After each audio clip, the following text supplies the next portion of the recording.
प्रिय विद्यार्थियों, काफ़ी समय से मैं वीडियो जो है पूरे के पूरे पीपीटी पर उसमें डाल रहा हूँ और शुरुआत का लगभग जो सिलेबस है वो मैंने उसमें कवर कर लिया है।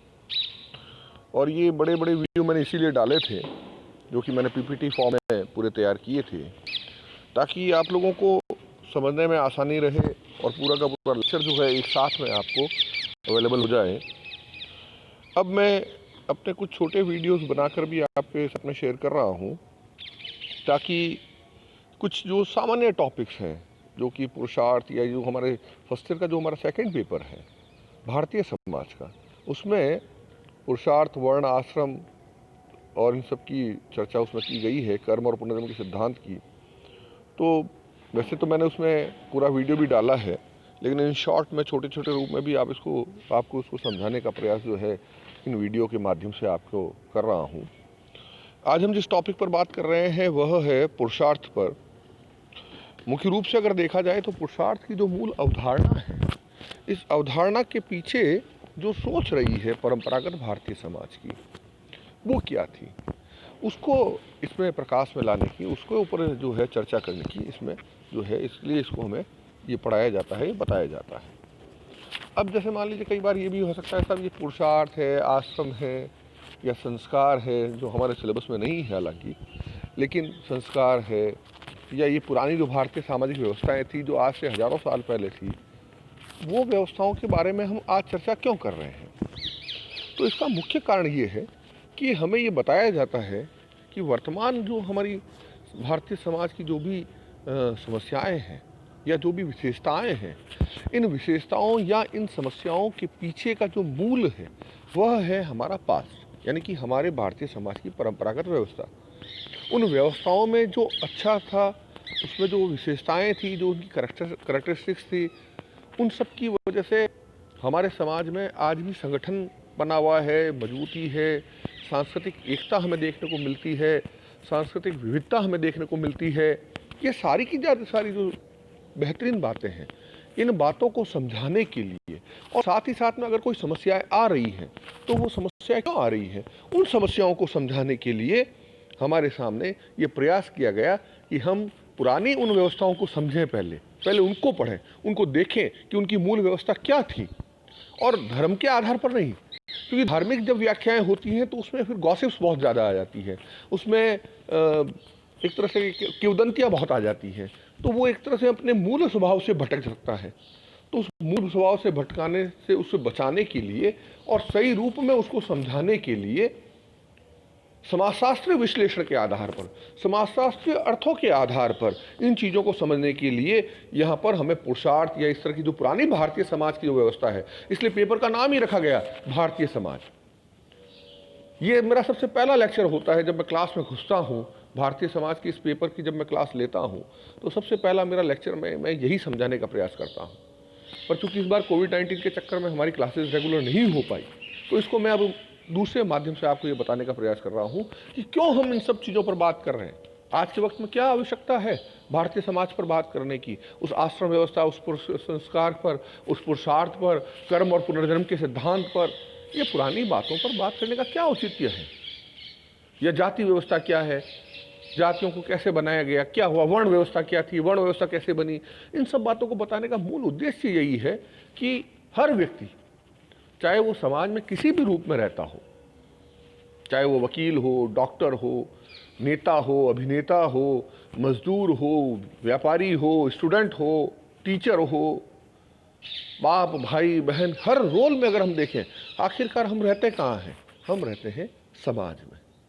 और अगर हमारे समाज की ही जानकारी हमें नहीं होगी तो फिर हम उसकी समस्याओं के बारे में कैसे समझ पाएंगे, उसकी व्यवस्थाओं के बारे में कैसे समझ पाएंगे। इसलिए हमें अपने समाज की या प्रारंभिक समाज की जो व्यवस्थाएं थी, उन व्यवस्थाओं को मूल रूप में समझने के लिए हमें इन चीज़ों को पढ़ना पड़ता है। जहाँ तक पुरुषार्थ का सवाल है, पुरुषार्थ का शाब्दिक अर्थ पर अगर हम जाएं, उस पर हम पहले बात करें, उससे पहले मैं आपको ये बता दूं कि इसके पीछे सोच क्या थी।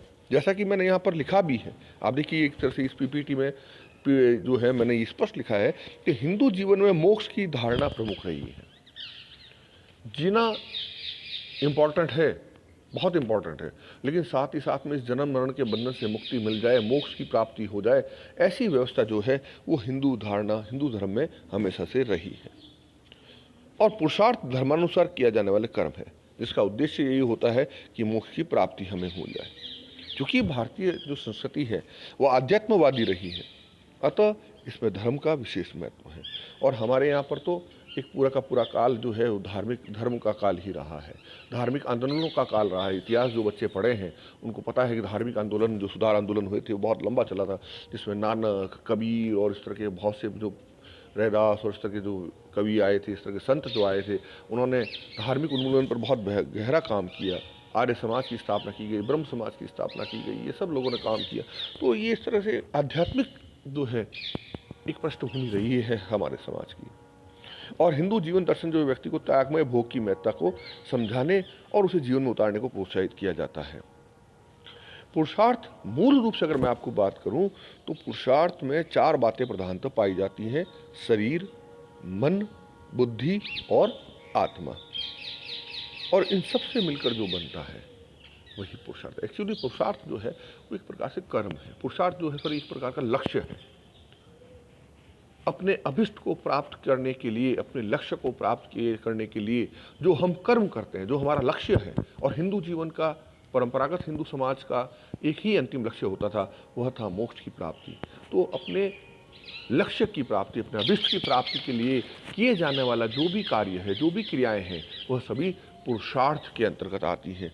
और इस प्रकार से कार्य करना कि न केवल व्यक्ति का खुद का शरीर का विकास हो, बल्कि संपूर्णता से, यानी कि शरीर, मन, बुद्धि और आत्मा, चारों रूप से इसका विकास हो सके शरीर का। इस प्रकार से हमारे कर्मों को बांधा जाए, इस प्रकार से हमारे जीवन को चलाया जाए। इसलिए सारी चीज़ें बहुत मिलती जुलती हैं। पुरुषार्थ, पुरुषार्थ के आधार पर वर्ण, वर्ण के आधार पर आश्रम, आश्रम के आधार पर कार्य, ये सारी बातें। आश्रम व्यवस्था का टॉपिक मैं डाल चुका हूँ, फिर भी उस पर अगर आपको कोई कन्फ्यूजन, जो भी पिछले टॉपिक मैंने डाले हैं उनमें कहीं पर भी कोई कन्फ्यूजन हो, आप मुझे प्रश्न पूछ सकते हैं। मैं आपके प्रश्नों का इंतजार करूँगा, आप निश्चित तौर पर उसको मैं सॉल्व करूँगा। तो इस रूप में अगर हम देखें तो पुरुषार्थ का अर्थ जो शाब्दिक अर्थ होता है वो है अभिष्ट की प्राप्ति के लिए किया गया प्रयत्न। यहाँ अभिष्ट का अर्थ है मोक्ष प्राप्ति, अतः मोक्ष जीवन का अंतिम लक्ष्य है। और इसकी प्राप्ति के लिए धर्म, अर्थ और काम वह मोक्ष पुरुषार्थ या माध्यम है। यानी धर्म के आधार पर काम करने से, कर्म के आधार पर धर्म, अर्थ, काम और मोक्ष, धर्म के आधार पर कर्म करना। इसी प्रकार से अर्थ को भी महत्व दिया गया, काम को भी महत्व दिया गया, और मोक्ष अपने आप में एक साधन भी है और साध्य भी है। यहां मैं आपको एक चीज बता दूं, बहुत पुरानी एक कहावत है हमारे भारतीय समाज में, एक लोकोक्ति चलती है, कहावत चलती है कि काल करे सो आज कर और आज करे सो अब, पल में प्रलय होएगा बहुरी करेगा कब। ये हमारे यहाँ पे चलता है। कुछ लोगों ने इसको बदला, बाद में समय बदलता है, लोगों ने उसको मजाक के रूप में ले लिया, उसको हटा दिया और थोड़ा सा अलग किया कि सर ये है कि आज करे सो काल कर, आज करे सो काल कर और काल करे सो परसों। इतनी जल्दी क्या है प्यारे, जीना है जब बरसों। दोनों ही बातें सही है। जीवन एक क्षणभंगुर भी है, पानी के बुलबुले के समान है। हमें पता ही नहीं कि हम किस क्षण हमारा स्विच ऑफ हो जाए, कब हमारी मृत्यु हो जाएगी। तो इस रूप में अगर हम देखें कि प्रत्येक पल हम जो जी रहे हैं वो बेहतरीन है, हम मतलब भगवान का शुक्र है कि हम अभी तक जिंदा है। अगर इस तरह से अगर हम इसको सोचें तो वहां ये लागू होता है कि काल करे सो आज करो और आज करे सो अब, क्योंकि एक पल का भी हमें पता नहीं है। तो जितना जल्दी हो सके, जितनी तत्परता से हम अपने निमित्त जो कार्य है उन कार्य को करें, उसकी मूल इसके पीछे ये भावना है, ये प्रेरणा देने की बात की गई है। और जीवन क्षणभंगुर भी है और जीवन बहुत लंबा भी हो सकता है, लेकिन इस जीवन को जितने अपने कर्मों के आधार पर हम जितनी बेहतरीन तरीके से जी सके, इसलिए जीवन के हर पहलू को उतना ही महत्व दिया गया है जितना कि दूसरे पहलुओं को भी दिया जाना चाहिए। मेरा यहाँ पर कहने का तात्पर्य यह है कि कई बार हम जब बात करते हैं तो लोगों को लगता है साहब चूंकि धार्मिक प्रवृत्ति के लोग रहे हमारे यहाँ पर, या धार्मिक संस्कृति रही है हमारी भारतीय समाज की, तो हमने बाकी चीज़ों को महत्व नहीं दिया है, जबकि ये पूरी तरह से एक भ्रांत अवधारणा है। भारतीय संस्कृति में केवल धर्म की ही बात नहीं की गई, क्योंकि अगर सारे के सारे धार्मिक प्रवृत्ति के आधार पर सारे के सारे साधु सन्यासी होकर बैठ जाते तो फिर ग्रस्त कौन होता। उन साधु संन्यासियों को भिक्षा देने वाला कौन होता है? उनका पालन पोषण करने वाला कौन होता है? इसलिए ये बिल्कुल भ्रांत अवधारणा है। यहाँ पर सभी चीज़ों को समान रूप से महत्व दिया गया। धर्म को जितना महत्व है उतना ही अर्थ को भी है, उतना ही काम को भी है और उतना ही मोक्ष को भी महत्व दिया गया है। तो जीवन को एक संपूर्ण बैलेंस के आधार पर चलाने की बात जहाँ पर आती है वह पुरुषार्थ है। यानी कि आश्रम, और ये केवल एक थियरी नहीं थी, एक सिद्धांत नहीं था कि पुरुषार्थ का एक सिद्धांत दे दिया। पुरुषार्थ में जो सिद्धांत दिया गया था उसको आश्रम व्यवस्था में मूल रूप से लागू भी किया गया। आप लोगों को उसने, अगर आपने वो पढ़ा है, उसको देखा है आपने मेरे वीडियो को, तो 4 प्रकार के आश्रम हैं: ब्रह्मचर्य आश्रम, गृहस्थ आश्रम, वानप्रस्थ आश्रम और संन्यास आश्रम। इन चारों ही आश्रमों को यदि आप देखें तो इसमें क्रमशः धर्म, अर्थ, काम और मोक्ष की पूर्ति होती है। पहले जो आश्रम है ब्रह्मचर्य आश्रम, उसमें धर्म के पथ पर चलने के लिए व्यक्ति को तैयार किया जाता है, बालक को तैयार किया जाता है। दूसरा जो मेन आश्रम है जिसको प्राणवायु कहा गया वो गृहस्थ आश्रम को माना गया है। उसमें हमें न केवल धर्म की पूर्ति हो रही है बल्कि अर्थ और काम की भी पूर्ति हो रही है और साथ ही साथ मोक्ष की तैयारी भी हो रही है, जो कि वानप्रस्थ और संन्यास आश्रम के अंतर्गत फिर जाकर पूरा होता है। तो सभी प्रकार की चीज़ों को यहाँ पर सम्मिलित किया गया है। तो इस रूप में अगर हम देखें तो पुरुषार्थ जो है वो अपने आप में एक इस प्रकार से अपने कार्य को करते जाना है, इस प्रकार से अपने कर्मों को करते जाना है कि आप अपने लक्ष्य की ओर बढ़ते जाएं और साथ ही साथ स्वतः ही अपनी जीवन शैली में ही आपको अलग से कुछ करने का प्रयास नहीं करना है, आपको अलग से जाकर कुछ करने की आवश्यकता नहीं है। आपकी जीवन पद्धति में ही वो इस तरह से डाल दी जाती है कि आप उस लक्ष्य तक स्वतः ही पहुंच जाएं। और इसका एक श्रेष्ठ उदाहरण मैं आपको देता हूं। कोविड-19 के समय में जबकि बहुत ज़्यादा ये वायरस फैल रहा था कोरोना का, लोगों ने कहना शुरू कर दिया घर में घुसो, उससे पहले जूते बाहर उतारो, चप्पल बाहर उतारो, बाहर से आओ, आते ही हाथ पांव मुंह धो अच्छे से, घर में घुसने से पहले स्नान कर लो, ये कर लो, वो कर लो। ये बातें हमारे समाज में कब से चल रही है? पुराने वक्त से हमारे घर में पुराने बाहर ही सारी चीज़ें होती थी, बाहर बना हुआ होता था चौका, जहाँ पर आदमी पहले घसता, उससे पहले जूते साइड में कहीं खोल के साइड बाहर ही हाथ पाँव धोता, मुँह धोता, पूरी तरह से अपने आप को साफ सुथरा करता, फिर अंदर जाता। हमने वो परंपरा ही हटा दी।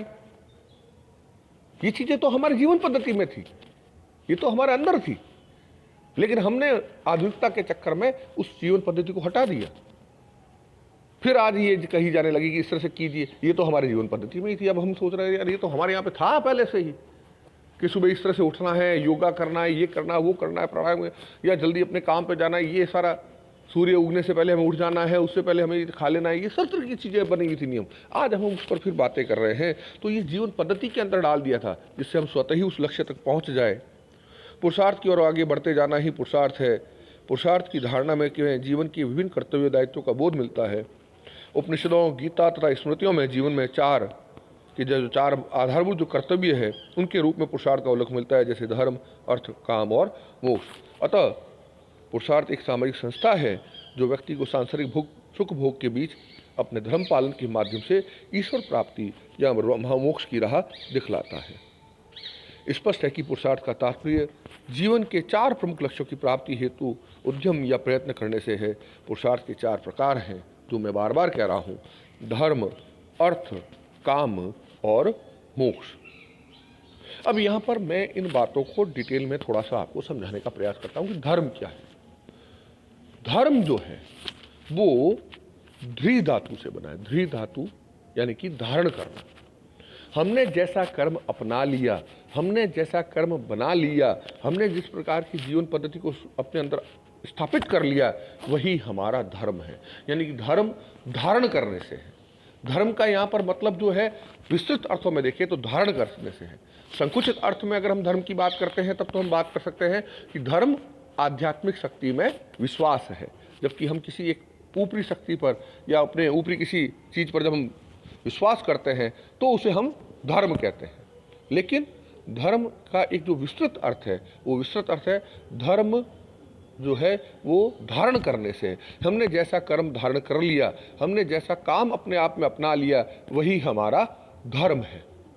उसी को हम धर्म कहते हैं और उसी आधार पर काम करने को। अब इसमें हम जो कर्तव्य कर रहे हैं, इसलिए कर्म और पुनर्जन्म का जो सिद्धांत है, उस सिद्धांत में बहुत स्पष्ट तौर पर यह बात आई है कि अगर हम अपना कर्म करते रहें, निष्काम भाव से अपना कर्म करते रहें, तो हम स्वतः ही मोक्ष की प्राप्ति कर लेते हैं। यानी कि हमारा कर्तव्य जो है वही हमारा धर्म है। इसलिए कई बार आता है हिंदू धर्म की जगह पर कई बार आता है पुत्र धर्म, पिता धर्म, पत्नी धर्म, क्षत्रिय धर्म, ब्राह्मण धर्म। ये क्या है? राजधर्म। ये क्या है? ये धर्म यानी कि आपके कर्मों से जुड़ा हुआ है। तो धर्म दोनों ही अर्थों में है। आध्यात्मिक शक्ति में विश्वास के रूप में भी धर्म की बात की जाती है, पूजा पद्धति और ये इन चीज़ों पर भी धर्म की बात की जाती है, और साथ ही साथ में धर्म जो है वह कर्म के साथ में जुड़ा हुआ है। तो धर्म का मतलब क्या लिया गया है? जो कर्म के साथ में जुड़ा है वही धर्म है।